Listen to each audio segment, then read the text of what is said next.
today I will be discussing some more examples about the six trigonometric ratios.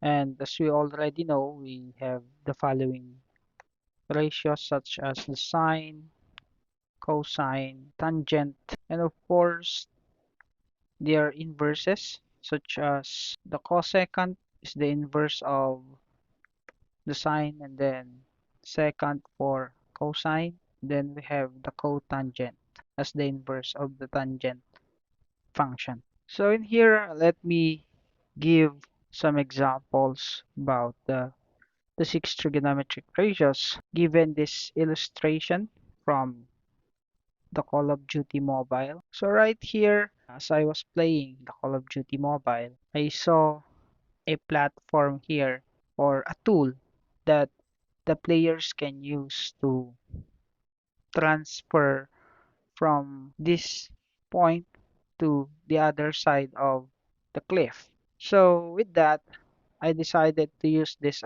as an illustration to create a right triangle. So connecting from point A to point B, we have created a right triangle, and this side C is the hypotenuse. Now, as you can see, I have placed some values in the different parts of the right triangle. In here, the legs such as A and B has measure 6 and 8, and the measure of the hypotenuse or the longest side measures 10 units. With this given on the side lengths, we can now identify the six trigonometric ratios by simply using a reference angle right here. We could use angle A as a reference angle and then angle B as a reference angle as well. So the answer for the ratio for the different trigonometric functions may vary depending on the reference angle. So let us show that. Let's say, for example, I want to show sine of angle A. For sine of angle A, on the illustration, since A is our reference angle, we can say that the opposite of A is 6. So from your SOHCAHTOA, since we're talking about sine, we'll be using SO. And on the opposite of A is side A, which is equal to 6. And then on the hypotenuse, which is side C, that is equal to 10. So the answer is 6 over 10. We have reduced the answer into its lowest term. So by dividing both numbers by 2, since that is the common factor, we ended up with 3 over 5.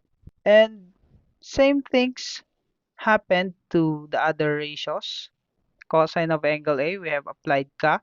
So the adjacent side is 8, and then the hypotenuse is 10. So that is 8 over 10. And also, if we are going to simplify 8 over 10, we'll end up with an answer 4 over 5.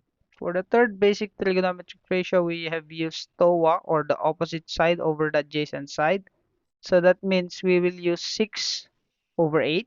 This actually can be simplified by dividing both numbers by 2 as well, since that is the common factor. 6 divided by 2 is 3, and then 8 divided by 2 is 4.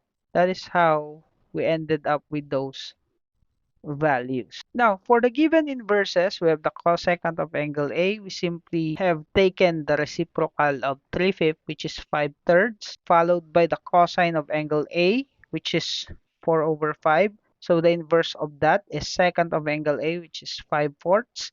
And then on the tangent of angle A, that is 3/4, and its reciprocal or the inverse is cotangent of angle A, that is 4/3.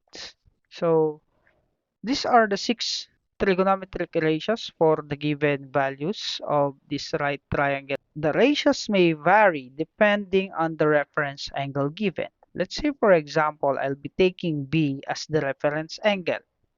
Then, therefore, our opposite side for angle B will be this side leg. That will be the opposite side. Okay? And then, the adjacent side will be basically this one, A. So we have some minimal changes here. The opposite side became this side B, and then the adjacent side is side A. So there is an interchanging value depending on the given reference angle. So I repeat, we'll be solving for the six trigonometric ratios of angle B. So let us solve that. Again, our opposite side here is 8, and then our adjacent side is 6. So since we are solving for the sine of angle B, we'll be taking the opposite side over the hypotenuse. So that's the opposite side over the hypotenuse. So the opposite side is 8, and then the hypotenuse is 10, so that is 8 over 10. But we ended up with a simplified answer, which is 4 over 5, because 8 and 10 has a common factor, which is 2. So if we're going to find the lowest term of that, we'll end up with an answer 4 over 5. Now, let us proceed with the cosine of angle B. Cosine of angle B is from K, the acronym K, and we'll be using adjacent side over the hypotenuse. Therefore, adjacent side is 6. So that's 6 over 10, which is the hypotenuse.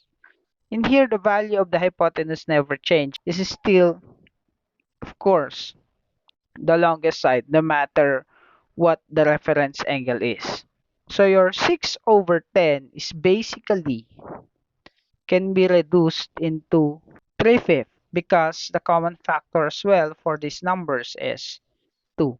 6 divided by 2 is 3, and then 10 divided by 2 is 5. And the third trigonometric ratio, which is the tangent of angle B, we'll be taking the acronym TOA, which means we'll be taking the opposite side over the adjacent side. So 8 over 6 will be reduced into 4/3 by dividing both numbers by 2. So that is how we ended up with this first three basic trigonometric ratios. And then by simply taking the reciprocal of this, we'll be able to find the cosecant of angle B. So the reciprocal of 4/5 is 5/4. So that will be the cosecant of angle B. And then it will follow on the inverse of cosine, which is secant, which is secant of angle B, that is equal to 5/3. So from 3/5, we ended up with 5/3. And then last but not the least, on the reciprocal of tangent of angle B, we ended up with cotangent of angle B, which is the inverse of tangent. And the reciprocal of 4/3 is 3/4. Okay, so let me end this video right here. Thank you so much for listening.